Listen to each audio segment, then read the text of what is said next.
Love, love, love. We all want it, need it. Be it platonic, familial, romantic, unconditional. But the doorway to experiencing all of these and more is often ignored, harder to come to grips with, and for many, easier said than done. Self-love. In today's episode, we're going to be discussing partnership and seeking a partner as a complement and not a supplement to the love already present in your life, and how all of your relationships can benefit and be so much more beautiful and fulfilling when you prioritize meeting your own needs. Hey, my beloved family, it's me again, your host, Rana Natalia, here to welcome you and guide you through another episode of Fear Nothing, Feel Everything podcast, where we aim to create a safe space for you all and your blossoming authenticity. I pray you all have been journeying in love and grace since our last episode, and without further ado, let's get into it.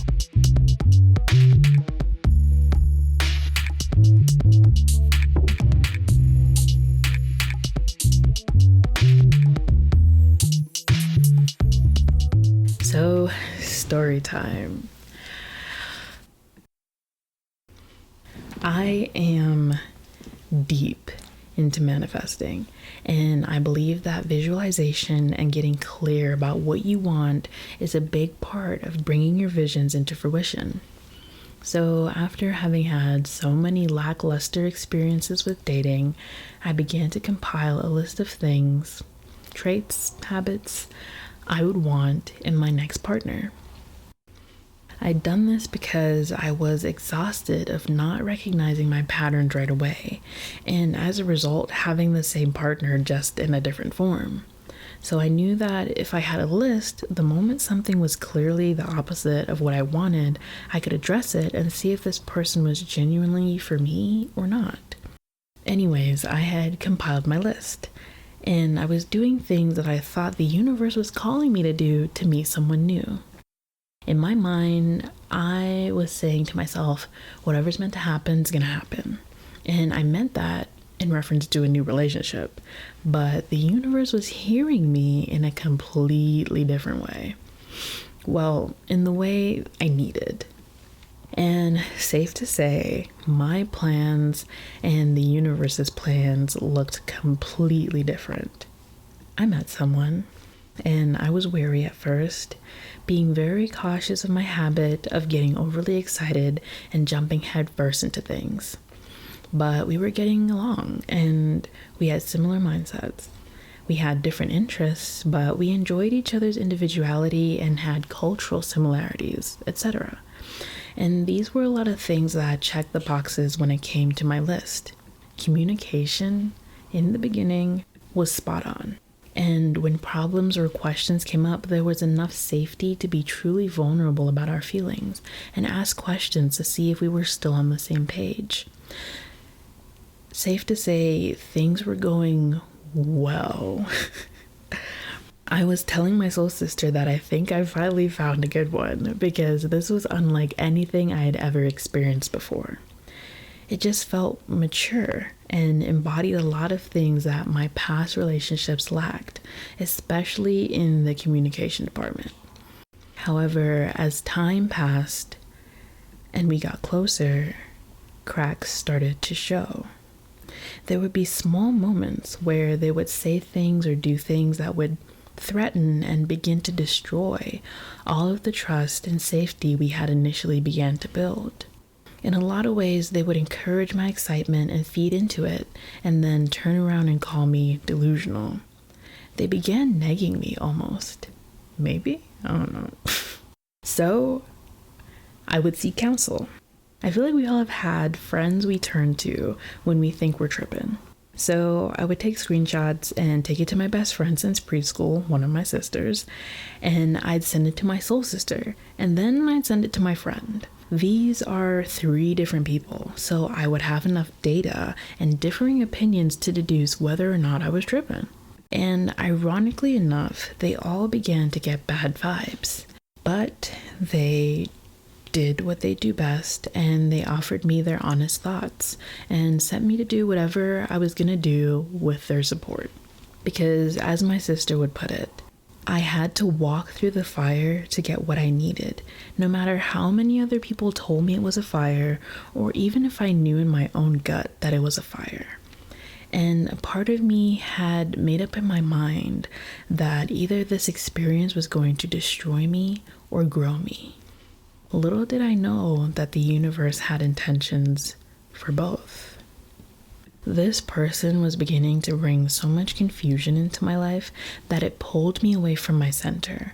And as this was happening, familiar wounds that I thought were healed began to unmask themselves. I found it hard to ground myself, and because I admired them and could relate to them and felt that they were in a lot of ways better than anyone I'd ever dated in the past, the things that they said to me would be taken into serious consideration, which shook the foundation of my connection to myself. By the time it came for us to actually meet each other, I was so outside of myself that I couldn't connect to this person because I was so scared to just be me. And I walked away from that experience with the last pieces to the puzzle I had needed to heal and grow when it came to relationships, love, and also loving myself. I was navigating this experience and all of my other romantic experiences in the wrong way.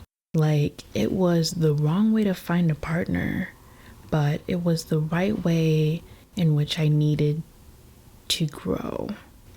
And the main lesson I learned was this: I needed to deepen my self-love. Yes, I loved myself, but it was enough to carry me until I found someone to love me and give me what I needed. It was almost as if I expected my own love to simply hold me over until the love of my life came along and relieved me of the task. Like, my love was just the placeholder. However, that wasn't the case and was never meant to be the case. You deserve to be loved in the way that you desire, but you'll only know how that feels or what that feels like once you start with you.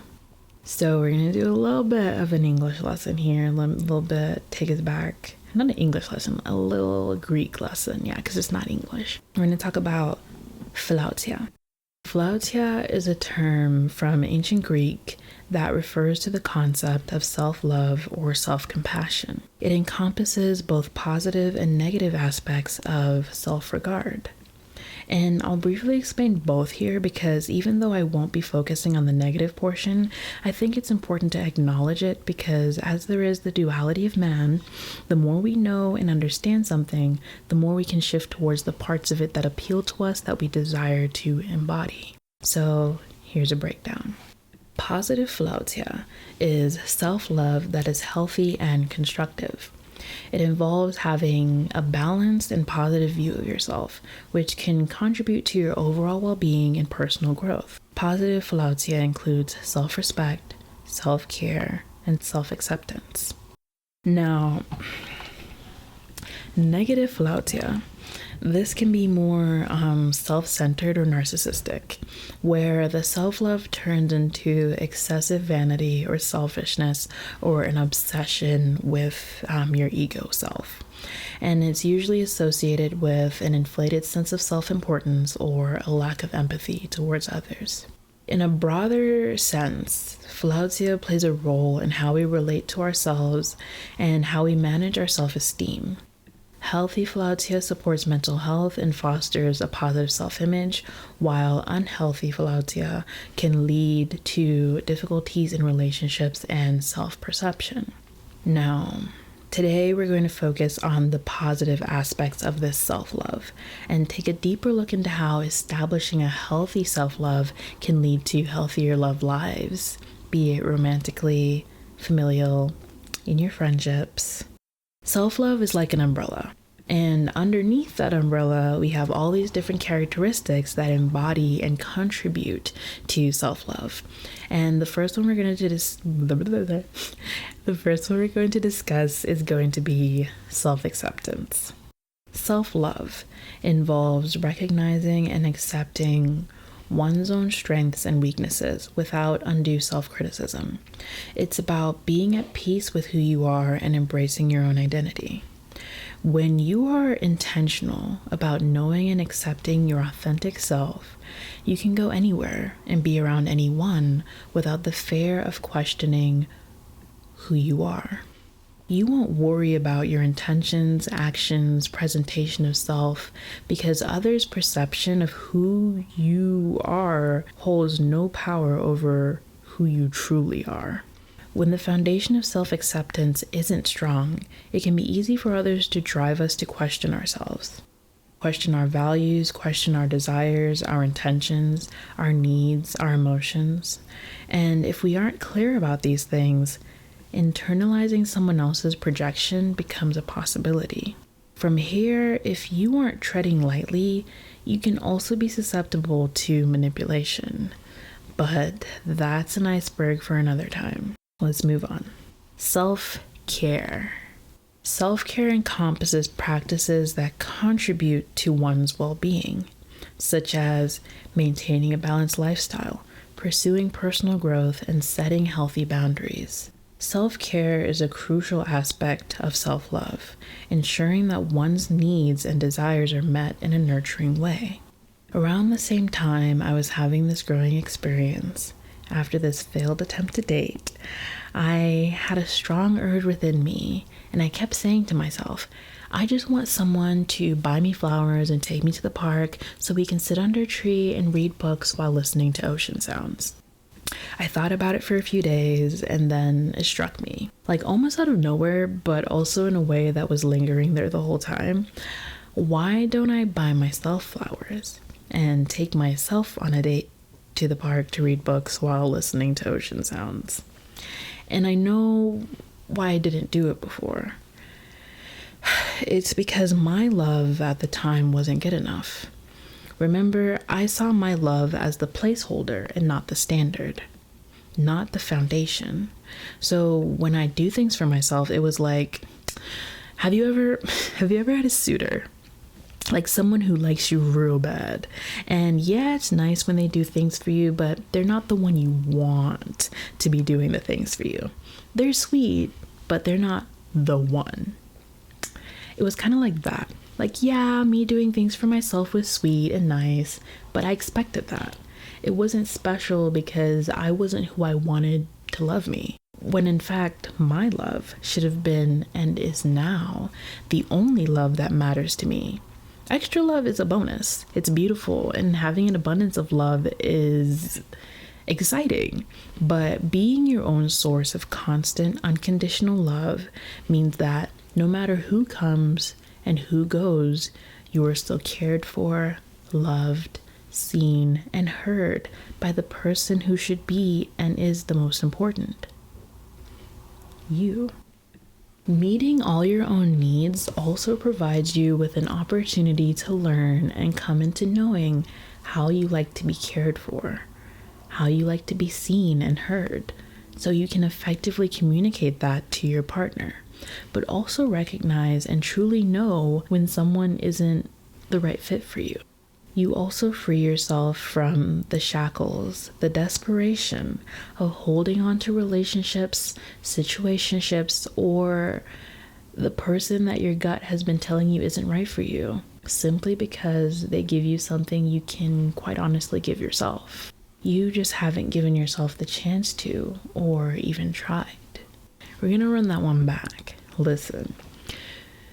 You also free yourself by meeting your own needs and listening to yourself and understanding how you want to be loved and how you want to be cared for, frees you from the shackles of relationships, situationships, and the people that your gut has been telling you aren't right for you, but you hold on to them because they're giving you something that you feel you cannot give to yourself. When the truth of the matter is, you just haven't given yourself the chance to give those things to yourself. You haven't even tried. Let's move on to number 3, self-respect.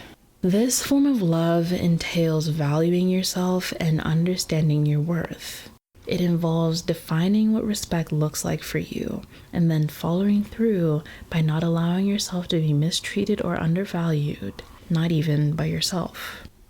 And I'm just gonna bring a question to the table.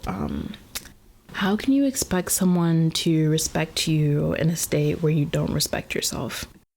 Or expect them to care for you and provide you with a sense of safety that you cannot provide for yourself or even define? This is literally a different way of saying you show others how to treat you. You are literally the first example of treatment you receive. And the way people witness your attitude towards yourself becomes the attitude they adapt towards you.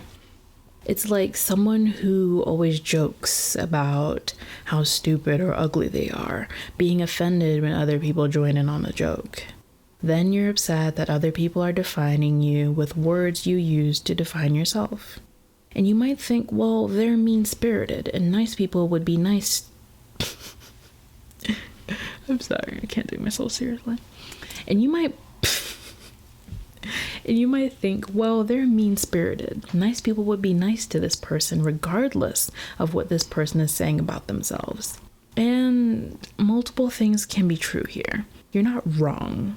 However, if you are constantly mean-spirited towards yourself and your self-worth and sense of deservingness is quite low, you will attract that same energy. You may have a friend or two that is nice and uplifting to you, but they're more like expanders from the universe showing you and calling you to what you can have and who you can be.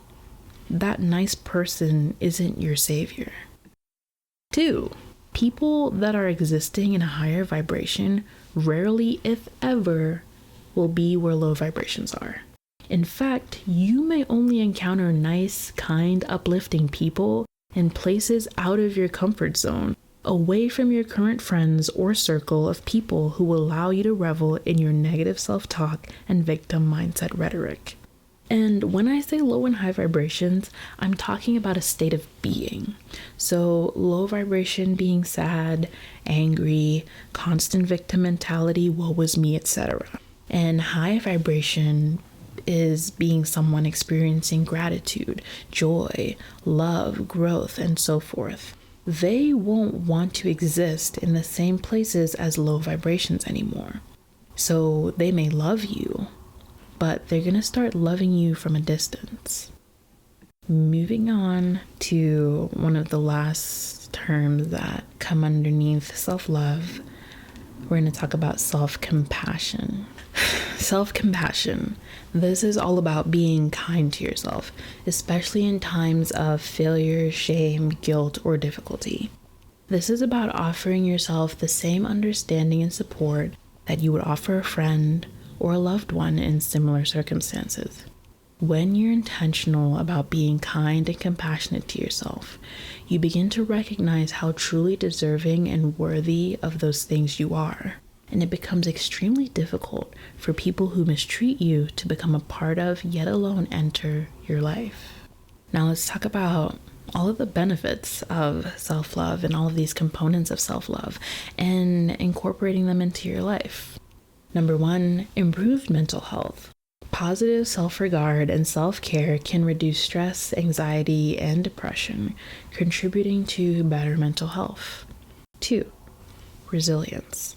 A strong sense of self-worth helps you navigate challenges and setbacks with greater resilience and confidence. 3, which is the main point. Well, not the main point, but I'm pretty sure it's the reason why a lot of people wanted to listen. And it's healthy relationships. By valuing and caring for yourself, individuals like you are better equipped to engage in healthy, balanced relationships with others. You're not just going to accept anything as an excuse for love because you have spent so much time defining what love looks like for you and what being loved feels like for you. No one can come into your life and change that or convince you of something different without your consent because you're already self-assured.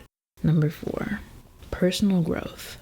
Self-love fosters a mindset of continuous improvement and self-discovery.